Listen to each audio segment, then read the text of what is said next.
আপনি জানেন কি পৃথিবীর সবচেয়ে ছোট দেশ কোনটি? পৃথিবীর সবচেয়ে ছোট দেশ হলো ভ্যাটিকান সিটি।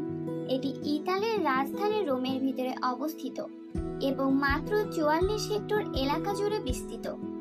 জনসংখ্যায় মাত্র 800 মানুষ। ভ্যাটিকান সিটি হলো ক্যাথলিক চার্চের কেন্দ্র, যেখানে থাকে পোপের বাসভবন। ছোট হলেও এখানে রয়েছে নিজস্ব মুদ্রা, ডাক ব্যবস্থা ও নিরাপত্তা বাহিনী। বিশ্ববিখ্যাত সিস্টিন চ্যাপেল এবং সেন্ট পিটার্স ব্যাসিলিকাও এখানে রয়েছে। ছোট দেশ হলেও ইতিহাস ও ধর্মীয় দিক থেকে এর গুরুত্ব অপরিসীম।